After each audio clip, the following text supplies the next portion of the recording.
Hello everyone, welcome to my channel. Happy to see you here. Today I'm going to be telling you about 5 things you should know before you travel. First thing is that you should learn a few phrases here and there about whichever country that you're going to, whichever native language that they have. Learn a few words that will help you navigate more easily, because if you do want to go outside from where the tourists usually are and there's less people, they will talk less English, and then you're going to have to know more of their language. And it's easy to learn a few words like how can I find something, how much does this cost, or just asking general questions is usually the best phrases to learn because they will help you the most. And numbers is another thing that will help you a lot, because if you're talking about prices, it's good to know your numbers. So it's important that you do learn some phrases from whichever country you're going to, just to make it more easy for you. And the locals do like people that do know their native language. They will be more happy to talk to you than somebody that doesn't really understand them completely. Another thing that you should take into consideration is that whether you're going to be getting a train pass or a car rental, because different countries have different situations. In some countries it's better to get a car rental, and in some countries it's better to get a train pass, because it depends what you want to do. For example, if you want to go to Japan, it's highly recommended to get a train pass there, because there is a train stop almost within 10 minutes of whichever direction you are in the city. And to get a car rental is not really the best idea, because there's no free parking for the most part, and it's all paid for, including when you do go to the mall.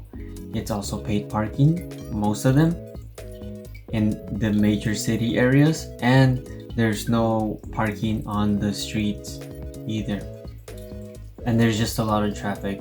For the train pass, you can go and anywhere that you like, walk to the locations. If you don't really want to walk, then you can take a taxi. Train and a taxi usually do go well together, and that's the best thing to do. So please make sure to know how the situation is in whichever country that you are going to be visiting. Another thing that you should also pay attention is, when does your passport expire? Because many times people will go on a travel without really paying attention to when their passport expires, or their passport will expire the same month that they're going to the trip, but they will make it back in time according to their travel schedule.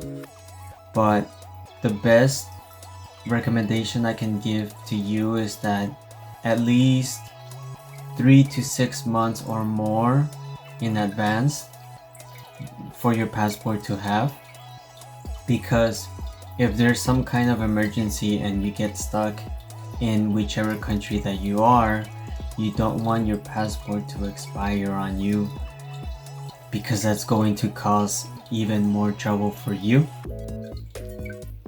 And I've had friends that their passport has expired in another country, and let me tell you, it's not a fun experience. So make sure that there's at least 3 or 6 months of your passport within your trip that it won't expire on you. The more time, the better.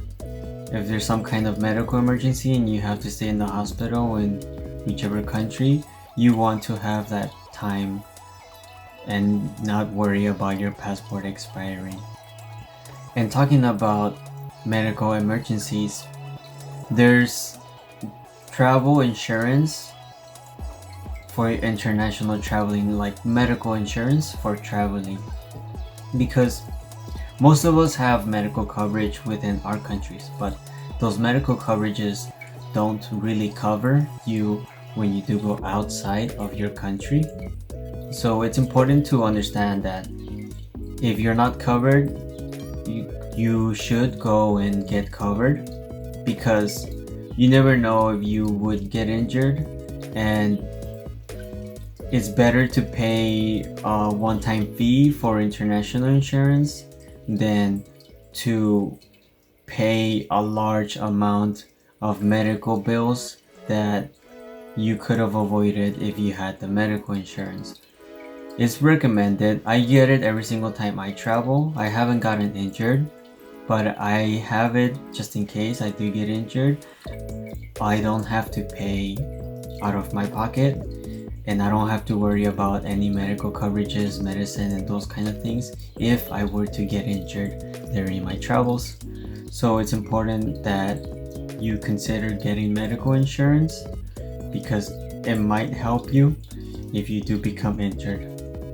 And lastly, don't forget to leave free time. That's very important, because from my travels and the travels of my friends, people get so excited about making a travel plan that they pack every single day full of activities, which is great, but you want to leave free time, because if it's your first time going to a new country, you're going to see so many things that you didn't plan for, and it's going to be difficult because you're going to have to either not go to that place that you saw that you really like and you want to see, or drop a place that you already had in your original plans. And if you have reservations, it's not that easy to drop off reservations because it's money paid.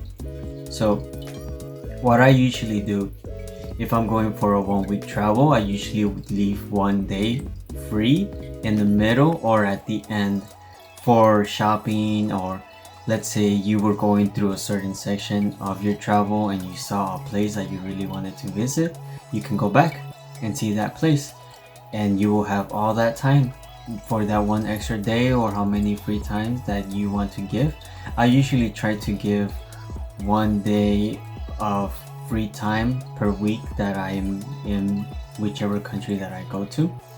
So many people like to do really full schedules, but I recommend that you should at least leave 1 day for free, because it will help you if you're visiting a new place, and you will have the time to visit that really nice building that you saw, or that new shopping center that you didn't know was in the location that you were going to stay in.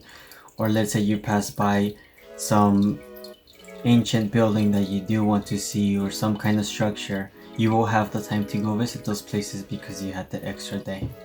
So the extra day is important for me. I always put it in all my travels, and you should consider it putting it in yours as well. And these are the 5 things that you should know before you travel. Thank you for watching my video all the way to the end, and I will be posting another video next Monday, so please make sure to subscribe and like my videos, and I will see you next week. Thank you.